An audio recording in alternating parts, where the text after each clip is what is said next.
ఈ మీనరాశిలో మనకి గజకేసరి రాజయోగము ఎలాంటి ఫలితాలు ఇస్తోంది అనే అంశంలో ముందుగా అసలు ఏ స్థానంలో ఈ గజకేసరి యుతి ఏర్పడుతోంది, ఈ యోగం ఏర్పడుతోంది అని తెలుసుకుంటే కనుక సుఖస్థానంలో ఏర్పడుతోంది ఈ యోగం అనమాట.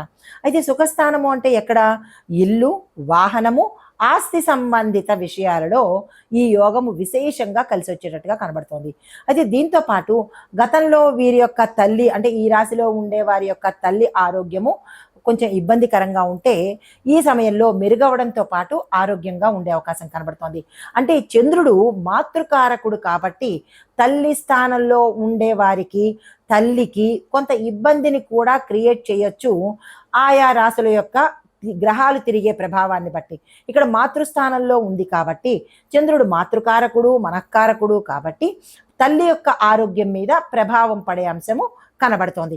అయితే ఇప్పుడు మంచి ప్రభావమే కాబట్టి తల్లి అనారోగ్యం నుంచి ఆరోగ్య స్థితికి వచ్చే అవకాశం ఉంది. తర్వాత ఆస్తి సంపాదన, కుటుంబ సౌఖ్యము కలిగే అవకాశంతో పాటు ఆస్తులు కూడబెట్టుకోవడం కానీ, కుటుంబంలో మంచి యోగం జరగడం కానీ, శుభవార్తలు కానీ, శుభకార్యాలకు సంబంధించినటువంటి ప్రయత్నాలు కానీ, చర్చలు కానీ లేదా డెసిషన్స్ కానీ తీసుకోవడానికి ఈ సమయం చాలా అనుకూలమైన సమయము. శుభకార్యాలకు సంబంధించినటువంటి ధనం గురించి ఇబ్బంది పడుతున్నా 4 వైపుల నుంచి ధనం వచ్చి మనకి సర్దుబాటు అయ్యే యోగం కూడా ఈ సమయంలో కనబడుతోంది. ఆకస్మిక ధనప్రాప్తి కనబడుతోంది. శుభకార్యాలకు సంబంధించినటువంటి చర్చలు సక్సెస్ అయ్యే అవకాశం ఉంది. ఆ విషయంలో ప్రయత్నం చేసుకోండి.